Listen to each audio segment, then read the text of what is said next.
Dear students, physics का question number 19 है। Prove that liquid pressure does not depend upon mass of the liquids. Liquid pressure mass पे depend नहीं करता। कितनी मास, ज़्यादा मास हो तो प्रेशर ज़्यादा होगा, कम हो तो नहीं, इस पे डिपेंड नहीं करता। प्रूव करें। Liquid pressure is given by the formula. Liquid pressure का ये फार्मूला है। ये लॉन्ग क्वेश्चन में हम फिर पढ़ेंगे डिटेल से। तो P इक्वल्स रो, इसको रो पढ़ते हैं, डेंसिटी को शो करता है। P equals rho G H, P equals rho G H. Formula देखें तो प्रेशर के फार्मूला में M तो आया ही नहीं, तो सो pressure does not depend upon mass of the liquid. Above equation is independent of mass of the liquid. Mass of liquid formula में नहीं है. So liquid pressure does not depend upon the mass of the body. Question number 20 है, under what conditions the object floats in water. Object float कैसे करेगा water में? तो ये हमने पढ़े, कोई बॉडी जब लिक्विड में इमर्स करते हैं, उसमें डुबोते हैं, तो जो लिक्विड है वो उस पर अप थ्रस्ट फोर्स अप्लाई करता है, ऊपर को फोर्स अप्लाई करता है। वो फोर्स अगर इस बॉडी को, जो इसको हमने उसमें डुबोया है, उसके वेट से ज़्यादा है, अप थ्रस्ट फोर्स वेट से ज़्यादा है, तो वो बॉडी जो है वो उसमें फ्लोट करेगा, तैरेगा। तो उसको बैलेंस करने के लिए बॉडी है जो उसमें डुबोया गया है, वो थोड़ा सा ऊपर रहेगा अगर आप थ्रस्ट फोर्स ज़्यादा है, और अगर आप थ्रस्ट फोर्स कम है वेट से, तो फिर वो बॉडी डूब जाएगी।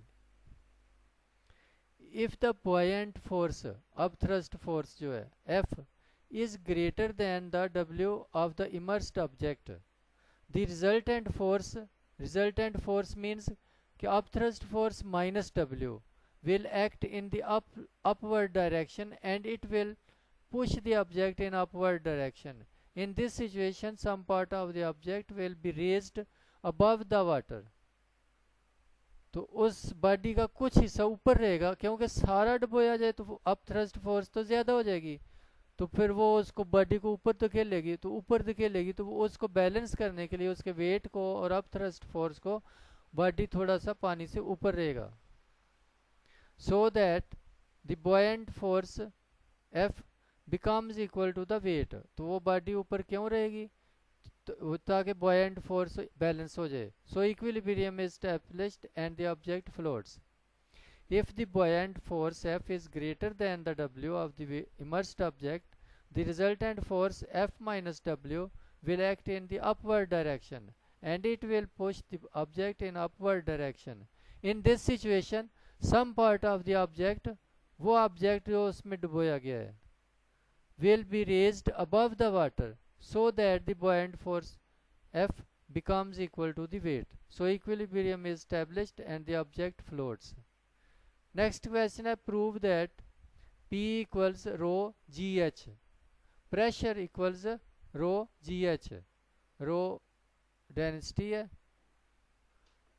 तो G ग्रेविटेशनल एक्सेलरेशन, H उसकी हाइट, डेप्थ ऑफ लिक्विड या जो भी हो, वाटर है तो water, liquid any other liquid तो उसकी हाइट।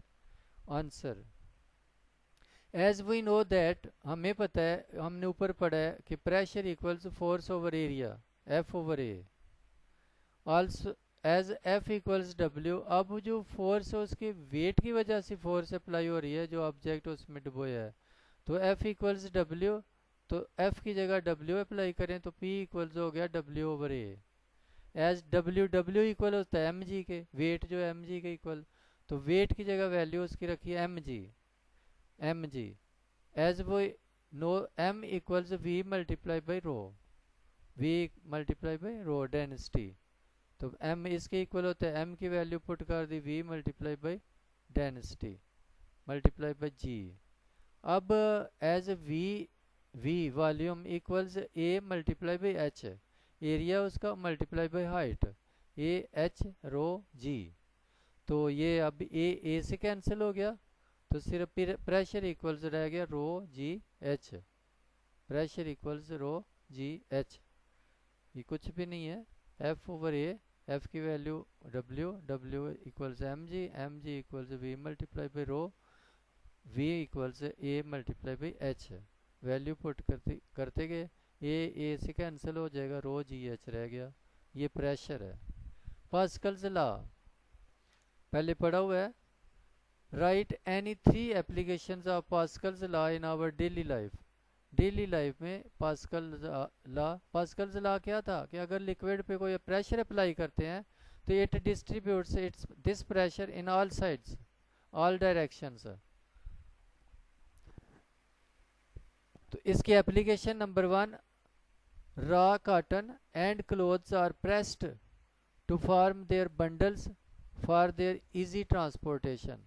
तो कॉटन चूँकि बहुत ज़्यादा एक्सपेंड हुई होती है तो उसको प्रेस किया जाता है इसी हाइड्रोलिक ब्रेक की टाइप मशीन से। Number 2, for the service of heavy vehicles these are lifted by the use of hydraulic brakes press. Hydraulic press से गाड़ियों को ऊपर उठा के तो उनको सर्विस वगैरह किया जाता है। The brakes of certain vehicles work on the principle of hydraulic press. Hydraulic press की ये जो प्रेशर ब्रेक्स जिनको आमतौर पे कह देते हैं, तो वो हाइड्रोलिक प्रेस प्रिंसिपल पे डिपेंड करती हैं और हाइड्रोलिक ब्रेक्स होती हैं, यानी ये इसकी पास्कल्स लॉ की application in our daily life. When an next question है, when an inflated balloon is heated it bursts. Why? जब बैलून को गर्म करें तो वो बर्स्ट कर देता है, क्यों? गर्म मतलब उसको हीट ना पहुंचे बाहर की सरफेस को, अगर वो हीट पहुंचे वो तो वैसे ही जल जाएगा। वैसे गर्म करें, कोई कमरा गर्म हो या उसको एनवायरनमेंट ऐसा दें तो वो क्या होगा, उसमें जो एयर है वो एक्सपेंड करेगी, उसका वॉल्यूम ज़्यादा हो जाएगा, तो वो ऊपर वाले बैलून की जो मटेरियल है बैलून का वो इतना एक्सपेंड नहीं हो सकता, तो वो फट जाएगा।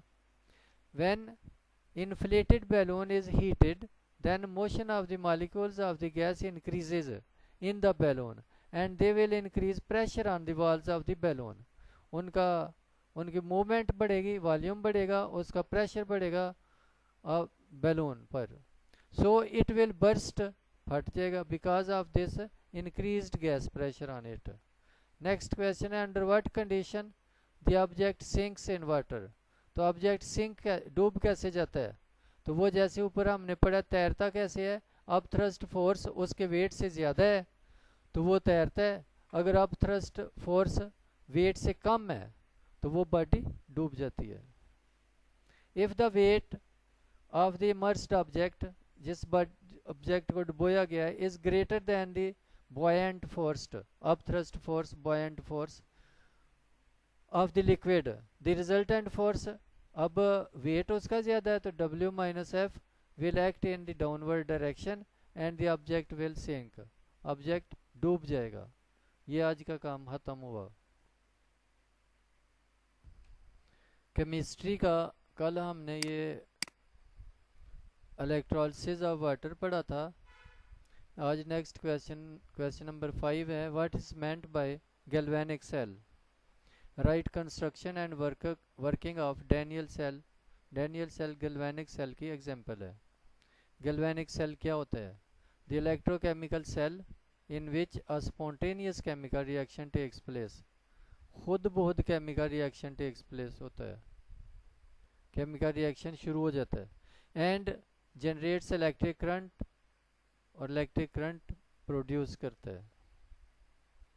The electrochemical cell in which a spontaneous chemical reaction takes place and generates electric current is called galvanic or voltaic cell.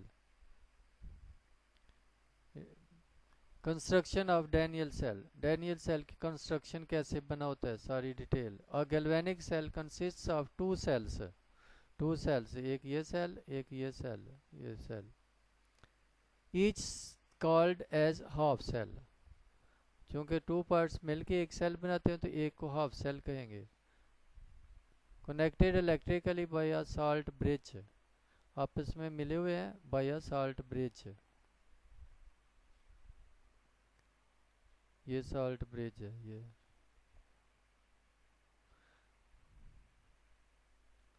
In each of the half cell, an electrode is dipped in 1 molar solution of its own salt and connected through a wire to an external circuit.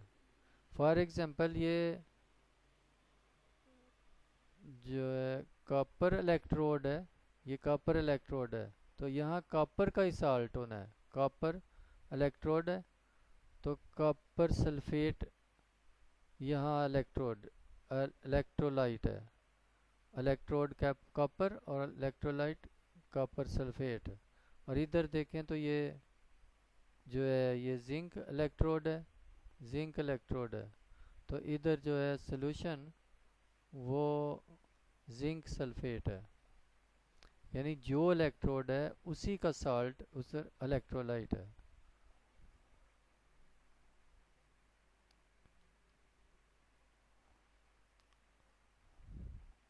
The half cell, the left half cell, consists of an electrode of zinc metal dipped in 1 molar solution of zinc sulfate. The right half cell is a copper electrode dipped in 1 molar solution of copper sulfate. Copper electrode, copper sulfate solution, ये zinc electrode, zinc sulfate solution. Salt bridge. Salt bridge is a U-shaped glass tube. ये U-shaped, उल्टी U-shaped, ये शीशे की बनी हुई है। U-shaped glass tube. It consists of saturated solution of strong electrolyte supported in a jelly type material. तो इसमें क्या होता है, saturated solution of strong electrolyte होता है, इसमें से करंट पास कर सकती है। The ends of the U-tube are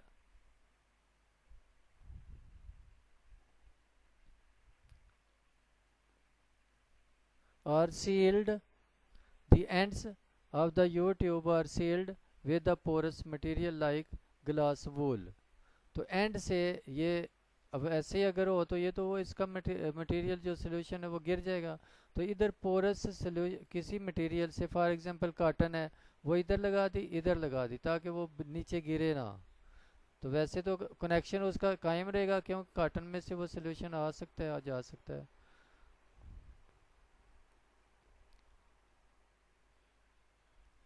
यहाँ लिखा ग्लास वॉल, ग्लास का ब्रिक पोरस सुराख वाला हिस्सा वो रहा लगा दे। The function of the salt bridge is to keep the solution of two half cells neutral. इसका काम क्या है, इन दोनों सॉल्यूशन को न्यूट्रल रखना। अगर इधर कोई आयन बन रहा है पॉजिटिव आयन, उसको दूसरी साइड पे, इधर नेगेटिव बन रहा है उसको दूसरी साइड पे, न्यूट्रल रखना इसका काम है। By providing a pathway for migration of ions, ions की माइग्रेशन के लिए। आज इतना ही इसका काम है, बाकी हम कल पढ़ेंगे वर्किंग। बायो एटीपी के बारे में हमने डिटेल से कल पढ़ा था।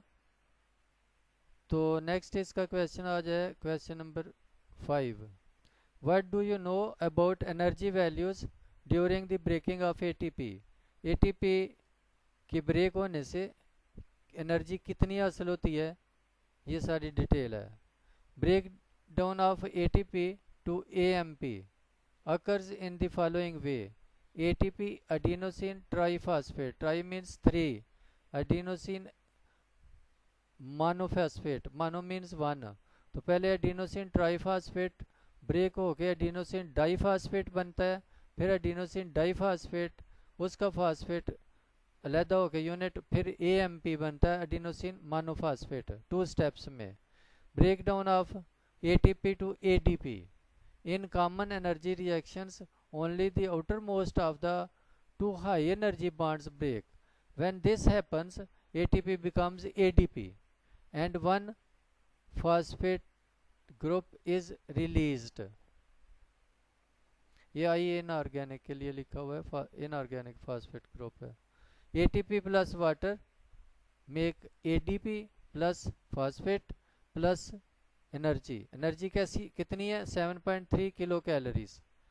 Break down of ADP to ATP, बिल्कुल इसी तरह ये भी प्रोसेस है. In some case ADP is further broken down to AMP, adenosine monophosphate, and one phosphate group is released.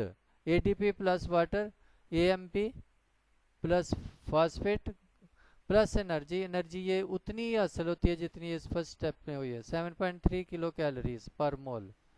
ADP to ATP cycle. अब ये ATP से ADP से AMP बन गया. अब ये फिर फूड जब हम यूज होती है यूटिलाइज होती है तो उसको यूज करके ये AMP ADP में चेंज होता है, ADP फिर AMP में चेंज ATP में चेंज हो जाता है. Cells constantly recycle ADP by recombining it with phosphate group to form ATP.